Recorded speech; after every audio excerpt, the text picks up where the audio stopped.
नमस्कार साथियों, बंटी क्लासेस में आप सभी का स्वागत है। साथियों, आज की क्लास में हम बात करने वाले एमपी डीएलएड एडमिशन डेट 2025 की बात करेंगे। साथियों कि आपकी डेट क्या होने वाली है एडमिशन की, यानी एडमिशन कब से स्टार्ट होंगे आपके एमपी के अंदर।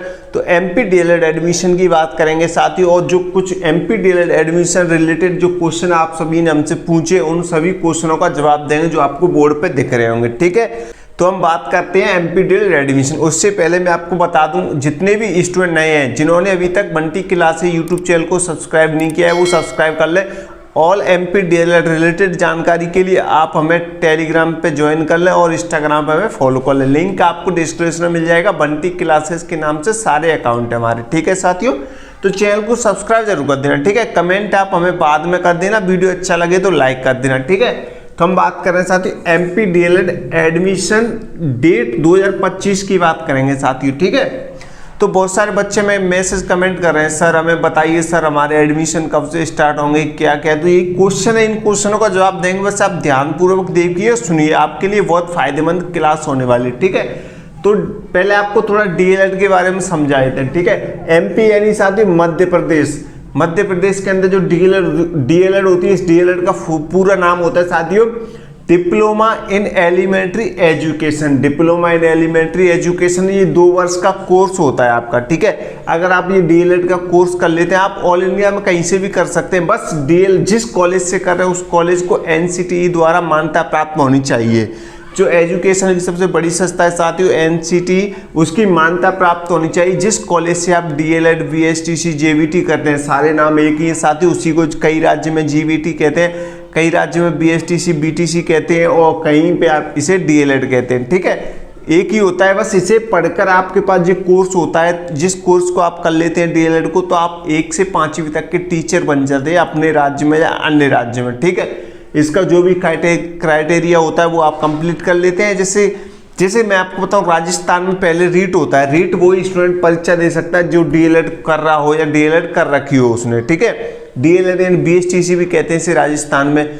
तो साथियों जो वही स्टूडेंट कर सकता है जिसने ये डीएलएड एंड डिप्लोमा जो कोर्स होता है साथियों डीएलएड का वो कर रखा हो। ठीक है, वो रीट एग्जाम देगा। जैसे रीट में पास हो जाएगा तो उसका 3rd ग्रेड का एग्जाम होता है। 3rd ग्रेड यानी 1 से 5वीं तक का टीचर बनता है। तो उसके पास डीएलएड बीएसटीसी का कोर्स होगा, वो जब ही एग्जाम दे पाएगा, एग्जाम में बैठ पाएगा। ठीक है, जब वो एग्जाम में बैठ जाएगा तब उसके जो डॉक्यूमेंट्स है, जो डीएलएड है, जो डिप्लोमा है साथियों जिसने कर रखा है, ये कोर्स कर रखा है, उसके जो डॉक्यूमेंट्स है वो वेरिफिकेशन होने के लिए जाते हैं उस कॉलेज में जिससे आपने कर रखा है। तो वहीं पे चेकिंग होता है कि आपने फर्जी कॉलेज से तो नहीं कर रखा है, इसलिए एनसीटीई द्वारा मान्यता प्राप्त होना जरूरी है आपके कॉलेज को। ठीक है, तो इस बात का विशेष ध्यान रखें।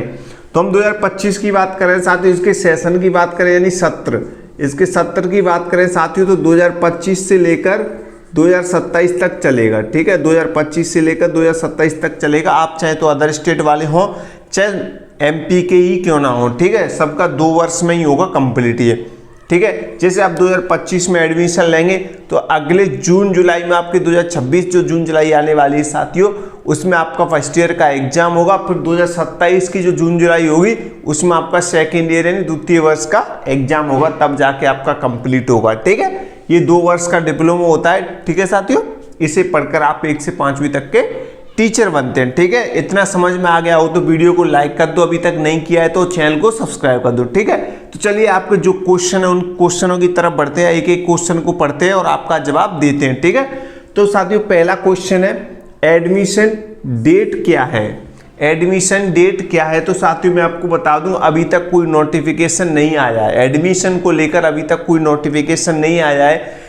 ठीक है, एडमिशन कौन कराता है साथियों, तो एडमिशन जो डीएलएड होता है वो डीएलएड परीक्षा होती है साथियों, वो एक बोर्ड परीक्षा होती है। इतना मैं आपको क्लियर करवा दूं, डीएलएड होती है वो बोर्ड परीक्षा होती है। तो जो बोर्ड होता है साथियों, जो एमपी का बोर्ड है वो क्या है साथियों, भोपाल बोर्ड है। एमपी का जो बोर्ड है साथियों वो क्या है, भोपाल बोर्ड है। ठीक है, तो वहीं से नोटिफिकेशन जारी होता है आपके डीएलएड का। ठीक है, तो अभी डेट का या कोई भी एडमिशन का कोई भी नोटिफिकेशन जारी नहीं हुआ है। बहुत से यूट्यूबर्स वगैरह आपको बता रहे होंगे कि आप एडवांस में बुकिंग करा लो, सीट बुक करा लो, ऐसा कुछ नहीं है साथियों, अभी तक कोई डेट नहीं आया है। ठीक है, तो आपके जो एडमिशन है वो कब से स्टार्ट होंगे मैं आपको बता दूं साथियों। अभी क्या चल रहा है, अभी आपका मार्च चल रहा है। ठीक है, तो मार्च के बाद अप्रैल आएगा, अप्रैल के बाद मई आएगा। तो मई या जून में आपके एडमिशन स्टार्ट हो जाएंगे। ठीक है, अप्रैल के बाद कभी भी हो सकते हैं, मई या जून में आपके एडमिशन स्टार्ट हो जाएंगे। ठीक है, आपकी डेट आ जाएगी। तो फर्स्ट राउंड आता है साथियों, जैसे राउंड के हिसाब से आते हैं एमपी के अंदर में। जैसे पहले आएगा फर्स्ट राउंड, 4-5 दिन के लिए आपका फर्स्ट राउंड आएगा, पढ़ेंगे, यानी ऑनलाइन प्रोसेस कर दिया गया है 2024 से। पहले क्या था, CLC राउंड था, उसमें डायरेक्ट कॉलेज में जाओ, अपने जो डॉक्यूमेंट्स है अपने, वो डॉक्यूमेंट्स लेके जाओ। ठीक है, तब जाके आपको एडमिशन मिलता था। लेकिन अब ऐसा नहीं है साथियों, अब ऑनलाइन फॉर्म आपका भरा जाएगा, आप ऑनलाइन कॉलेज चॉइस करेंगे, अपनी चॉइस करेंगे कि आपको कौन सी कॉलेज में एडमिशन लेना है। एमपी के अंदर बहुत सारी कॉलेजें मिलेंगी और सेम सिलेबस रहता है सारे एमपी का। ठीक है, जब साथियों आप एमपी बोर्ड की जब ऑफिशियल वेबसाइट पे जाओगे तो आपको वहाँ पर रजिस्ट्रेशन करवाना पड़ेगा। सबसे पहले आपका रजिस्ट्रेशन होगा, फिर उसके बाद रजिस्ट्रेशन हो जाएगा, उसके बाद आपको कॉलेज चॉइस करनी पड़ेगी। ठीक है साथियों, जैसे जैसे डेट आएगा हम सारी जानकारी आपको देते चलेंगे। पहले आपको जो इंपॉर्टेंट क्वेश्चन है वो उनको देख लो। ठीक है, सारी चीजें आपको बता देंगे, आप हमसे जुड़े रहें। ठीक है, पहला क्वेश्चन क्लियर, अभी कोई डेट नहीं आई है साथियों, अप्रैल या मई जून में आपकी डेट एडमिशन स्टार्ट होंगे। फर्स्ट राउंड या सेकंड राउंड होता है साथियों, उसमें पहले मूल निवासियों यानी एमपी के ही बच्चों को एडमिशन लेने या रजिस्ट्रेशन करने का मौका मिलेगा, अदर स्टेट वाले का कोई ऑप्शन नहीं रहेगा। ठीक है, फर्स्ट और सेकंड राउंड तक। ठीक है, तीसरे राउंड से अदर स्टेट वालों को मौका मिल जाता है। ठीक है, रजिस्ट्रेशन करवाने का। फिर उसके बाद आपका जो दूसरा क्वेश्चन है साथियों, एमपी डीएलएड एडमिशन डॉक्यूमेंट्स का। तो डॉक्यूमेंट्स आपके महत्वपूर्ण साथियों, डॉक्यूमेंट्स पे आपको विशेष ध्यान देना है। ठीक है, डॉक्यूमेंट्स जरूरी है साथियों, कॉलेज वाले आपका डॉक्यूमेंट्स लेते हैं, तो डॉक्यूमेंट्स अभी तक आपने नहीं बनवाए, अगर आप एमपी से डीएलएड करना चाहते हैं, आप एक बार चेक कर लें आपके पास जो मैं आपको डॉक्यूमेंट्स बता रहा हूँ वो डॉक्यूमेंट्स आपके पास हैं या नहीं है। अगर नहीं है तो आप अभी से तैयारी कर रहे हैं, डॉक्यूमेंट्स एकदम से तैयार करके रखें, पीडीएफ वगैरह बना के रखें। ठीक है साथियों, अपने ओरिजिनल डॉक्यूमेंट्स वगैरह एकदम अच्छे से रख लें। ठीक है, तो मैं आपको डॉक्यूमेंट्स बता देता हूँ आपको क्या क्या डॉक्यूमेंट्स लगेंगे। ठीक है, एक बार नोट कर लो, मैं आपके डॉक्यूमेंट्स भी लिखा देता हूँ, साथ ही साथ एक एक करके सारे क्वेश्चनों का जवाब दूंगा। ठीक है, तो डॉक्यूमेंट्स में आपको क्या लिखना है साथियों, आप एक बार नोट कर लो। ठीक है, सभी स्टूडेंट नोट कर लेंगे। मैं लिखा रहा हूँ यहाँ पे 10वीं। ठीक है साथियों, एक एक करके नोट कर लो। 10वीं और 12वीं की साथियों, 10वीं और 12वीं की मार्कशीट। ठीक है साथियों, 10वीं और 12वीं की क्या लगेगी, आपकी मार्कशीट लगेगी। ठीक है, 10वीं और 12वीं क्लास की आपकी क्या रहेगी, मार्कशीट रहेगी। ठीक है साथियों, उसके बाद आपका आधार कार्ड। ठीक है, 10वीं 12वीं क्लास की मार्कशीट और आपका आधार कार्ड रहेगा। ठीक है साथियों, आधार कार्ड और आपका पासपोर्ट साइज फोटो रहेगा। ठीक है, क्या रहेगा साथियों, पासपोर्ट साइज फोटो, आप पासपोर्ट साइज फोटो रहेगा आपका। ठीक है, पासपोर्ट साइज 2 फोटो लगते हैं आपके पासपोर्ट साइज के। अगर आप डॉक्यूमेंट्स के साथ दोगे तो 2 फोटो दे देना, अगर आप पीडीएफ बना के दे रहे हो तो 1 फोटो का पीडीएफ बना लेना। ठीक है, 10वीं 12वीं क्लास की मार्कशीट होगी आपकी, और आधार कार्ड, पासपोर्ट साइज फोटो हो गया, और आपका सिग्नेचर। ठीक है, सिग्नेचर वही करें जो आप अब तक करते आ रहे हैं, जो आपने 10वीं में किए थे, 12वीं क्लास में किए थे, मतलब शुरू से अब तक 10वीं 12वीं क्लास में किए थे आपने, जो मार्कशीट पे किए होंगे वही सिग्नेचर करना, सेम सिग्नेचर होने चाहिए। ठीक है, उससे क्या आगे आपको प्रॉब्लम नहीं आएगी। ठीक है, दिक्कत नहीं आती है, तो आपको सिग्नेचर वही करने हैं जो अब तक करते आ रहे हैं। ठीक है साथियों, सिग्नेचर। ठीक है, आपका सिग्नेचर हो जाएगा। फिर उसके बाद साथियों टीसी, आपकी जो टीसी रहेगी 12वीं क्लास से, जब आप किसी स्कूल से पास करते हो तो उसकी आपको टीसी मिलेगी। टीसी भी आपकी होनी चाहिए, टीसी होगी जब ये आपको एडमिशन मिलेगा। ठीक है साथियों, टीसी के बाद आपका माइग्रेशन। ठीक है, 12वीं क्लास का क्या होना चाहिए, माइग्रेशन होना चाहिए।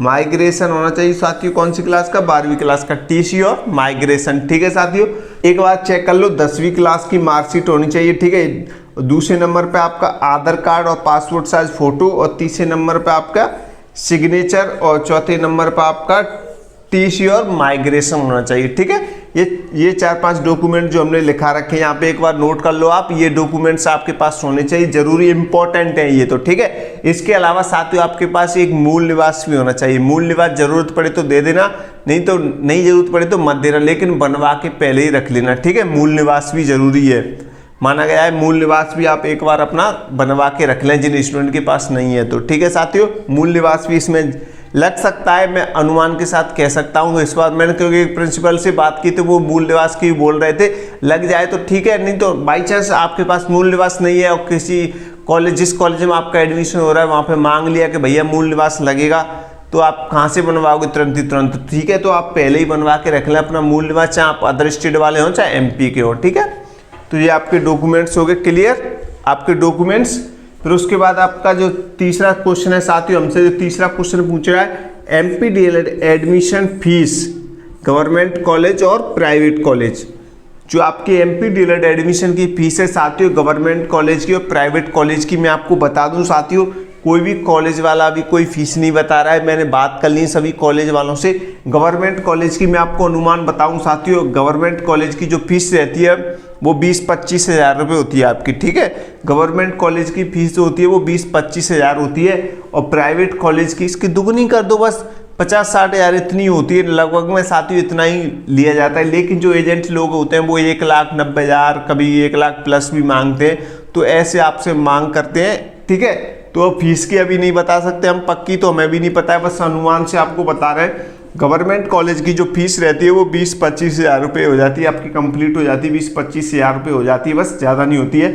और प्राइवेट कॉलेज की इसकी दुगनी कर दो, बस इतना ही होता है और कुछ नहीं होता है। ठीक है साथियों, फिर उसके बाद आपका चौथा सवाल है साथियों हमसे, एडमिशन कैसे होगा MP DLED में। तो साथियों आप एडमिशन कैसे होगा MP DLED में, या तो आपका एजेंट के थ्रू होगा, या किसी जो कोई एजेंट होगा जो बीच में होगा आपका एडमिशन करवाएगा, या तो आपका एडमिशन एजेंट के थ्रू होगा, या आप डायरेक्ट कॉलेज में जाके अपना एडमिशन करवा सकते हैं। ठीक है, इस साल जो एडमिशन होंगे साथियों वो ऑनलाइन भी होंगे और CLC राउंड में होते हैं। CLC राउंड बाद में आता है, तो कोई पता नहीं चलता है कि कब आएगा कब नहीं आएगा। ठीक है, तो MP के अंदर एडमिशन का जो प्रोसेस है साथियों 2024 से ऑनलाइन कर दिया गया है, तो ऑनलाइन ही आपका एडमिशन होगा। ठीक है, चाहे आप किसी एजेंट के थ्रू करवाओ चाहे कॉलेज के थ्रू करवाओ। ठीक है, एजेंट से थोड़ा सावधानी पूर्वक करवाएं। एजेंट से कैसे करवाना है, किन चीज़ों का ध्यान रखना है, इसके ऊपर मैं ऑलरेडी एक वीडियो बना चुका हूं। जो स्टूडेंट 2025 में एडमिशन ले रहे हैं वो वीडियो जरूर देख लें एक बार एजेंट के ऊपर, कि एजेंट से फ्रॉड से कैसे बचना है। मैंने एक वीडियो बना रखा है अपने यूट्यूब चैनल पर। ठीक है,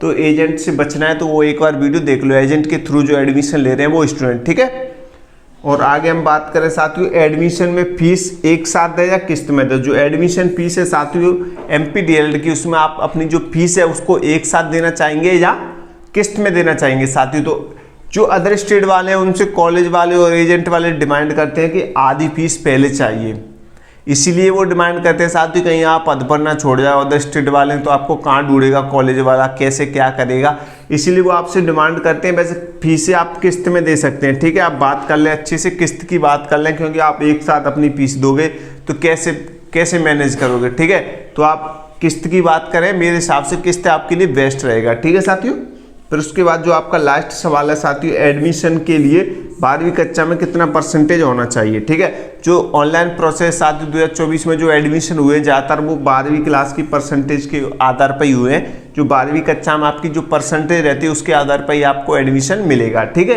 तो एडमिशन की जो परसेंटेज साथियों, कम से कम आपकी परसेंटेज ऑनलाइन प्रोसेस के हिसाब से बताऊँ साथियों तो 60-65 होनी चाहिए कम से कम। कितनी होनी चाहिए साथियों,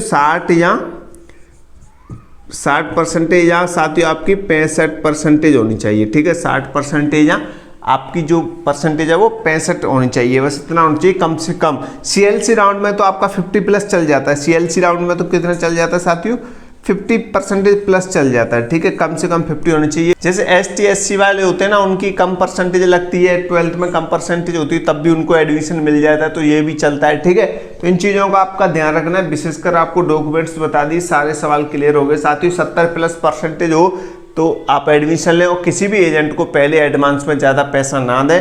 बस आपसे इतनी रिक्वेस्ट है, अगर आप ज़्यादा पैसा देते हो तो आपका पैसा फंस सकता है, क्योंकि आपका एडमिशन नहीं हुआ, परसेंटेज के आधार पर एडमिशन होता है, तो पता नहीं कितनी परसेंटेज पे आधार पर एडमिशन हो आपका।